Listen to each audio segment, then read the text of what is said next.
Welcome everyone to another episode of Regular Guy Barbecue, brought to you by CSC Entertainment. So we got a little something for you today. We're not going to be cooking today, but instead we're going to be showing you how to take care of cast iron cookware. Now, we got a Dutch oven here that we bought at a garage sale for like $20. You know how much these things cost downtown when you buy them brand new, right? They're expensive as all get them. And you can see, of course, this thing's had a little bit of use. She got a little neglected, so she sat around, not in the best of shape, but quality-wise, it looks really good. We just got to clean it up. We're going to show you how to clean that up. We're going to show you how to season it and take care of your cast iron. So the first thing we're going to do, what we're going to use, and there's a lot of different ways you can do this. You can watch 1,000 YouTube videos out there of professionals that know how to do this. This is what I do when I go to garage sales and buy these things for next to nothing. We're going to use Himalayan sea salt, and we're just going to put it in coarse, just like it comes in the container. Then we're just going to use water and stainless steel bowl. Add a little bit of water just to get it wet. No, water gets it wet? Come on. Little stainless steel, and we're just going to run it around. Now, yes, this is a little bit labor intensive, and yes, it takes time, and yes, it's a pain in the butt. And when you think about how much this Dutch oven would have cost you to buy a brand new one, or one that was high-end, or one that was in really good condition, or whatever you want to say, a little bit of labor that I'm going to put into doing this, I'm pretty okay with. It saves you a lot of money. And, you know, Regular Guy Barbecue, we're not about the fancy, the high-end. We're about a regular guy, just having regular stuff, cooking food, doing things the way regular guys do. Alright, so we're just literally going to take this sea salt, the water in the steel bowl, and we're just going to run it around inside of here and just keep scrubbing until we get all that rust and crud out of there. And then we'll show you the next step right after that.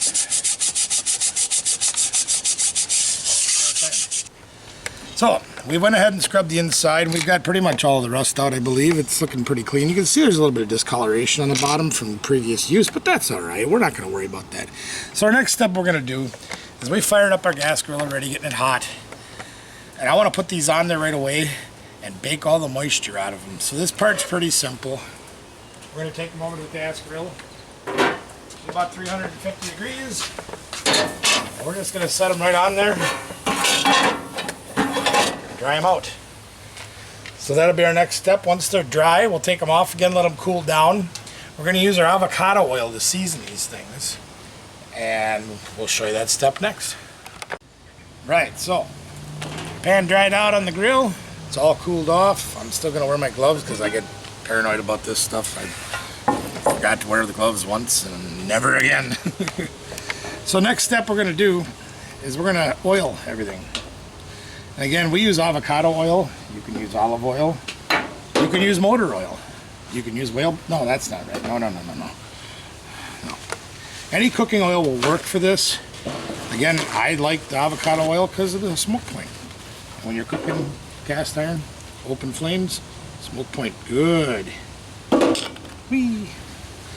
So we're literally just going to wipe the inside of our cast iron. Make sure we cover every square inch. More oil. Woo! There we go. And cover every square inch.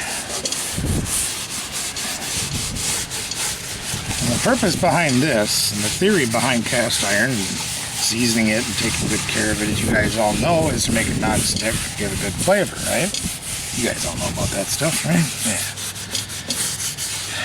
Me, I like to keep it nice and oiled and seasoned well, because then it don't turn out like it was when we got it, all rusty and crusty, and then you got to clean it.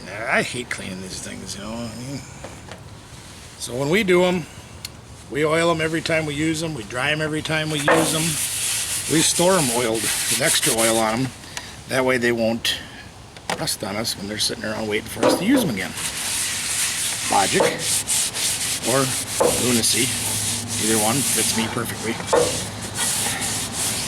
Now, I'm not going to do the outside so much because, again, when you're using these outside on grills, on open fires, things like that, they're gonna take a little bit of abuse on the outside from the fire, from the charcoal, from this and that. So I'm not too concerned about that part of it. We're just going to do the insides. So my next step is I got my grill hot again.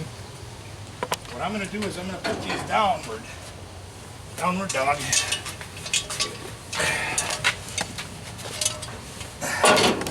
And I'm just going to let them heat with that oil inside for probably about 45 minutes to an hour.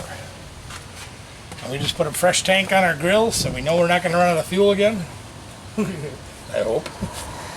So we'll come back in an hour-ish and we'll show you the last steps to taking care of your cast iron. Alright, we're back. Our cast iron is set on our grill for about 45 minutes. We're letting it cool down. It's almost cool to the touch. I'm going to let it go from there. So you can see it on inside, even if we had them upside down, all that oil rendered into the metal. You can see now. One thing that people don't realize is cast iron, as hard as it is very porous. It's just going to suck that oil right up, so that's a good thing.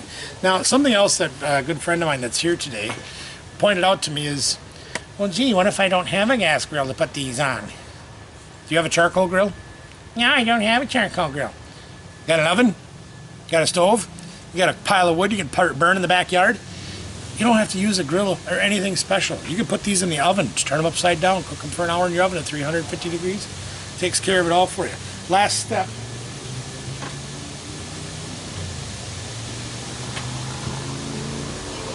The last step we're going to do is we are going to oil these one more time. Now, when we season these things, of course we oil them, then we cook them. When we use them and put them away until the next time we use them, we don't cook them again. We cook them to dry them out, and then we oil them, and then my phone rings, and then we answer that. Now we're gonna just oil these down one more time. This way, when they're stored, because we keep them out in our smoker shed, they're going to be exposed to humidity, not necessarily rain, but the humidity. They don't end up like that was before. Remember how you saw all that rust and crust in there? And guess what? That's all gone. It's got a nice black finish to it. This is going to stay clean on the inside and usable every time you want to use it, as long as you keep them oiled. So that's all we got for this video. Thanks a lot for joining us. Again, if you haven't done so yet, please subscribe. Hit the like button if you think this video helps you out. If you've got questions, concerns, leave them in the comments. We'll try to answer them as best we can. Mash that notification button so you know every time we put a new video up here at Regular Guy Barbecue. Thanks, y'all. Appreciate you being here.